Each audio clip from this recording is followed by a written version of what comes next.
আচ্ছা, আজ থেকে আমরা একটা ট্রান্সফরমেশন ভিডিও চালু করবো, মানে একটা ট্রান্সফরমেশন উইক বলতে পারো বা ট্রান্সফরমেশন মান্থ বলতে পারো, যেখানে আমাদের বেসিক্যালি যে কাজটা হবে সেটা হচ্ছে আমাদের নিজেদেরকে আপগ্রেড করা।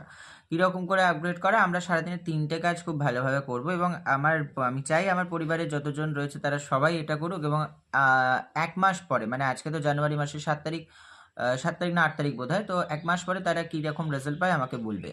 1 নম্বর হচ্ছে যাদের দীক্ষা হয়ে গেছে তারা যা ইষ্টমন্ত্র জপ করে তার থেকে বেশি জপ করবে, কমপক্ষে 1008 ইষ্টমন্ত্র জপ করা সারাদিনে। আর যাদের দীক্ষা হয়নি তারা 1008 বার দুর্গা বা যে কোনো নাম মন্ত্র জপ করো। আচ্ছা, 2 নম্বর হচ্ছে কি সারাদিনে 6 লিটার জল খাওয়া। অ্যান্ড 3 নম্বর হচ্ছে সারাদিন কোনো রকমের বাজে কিছু না দেখা, বাজে কিছু না শোনা। তো এই ট্রান্সফরমেশনটা যদি তোমরা একটু তাড়াতাড়ি দেখো তাহলে কীরকম হয়, এবং রোজ আমি তোমাদের জিজ্ঞাসা করবো আজকে তোমরা কতটা জব করলে। সো এটা কি স্টার্ট করলে খারাপ হবে? তোমরা তোমাদের মতামত আমাকে জানিও, কেমন?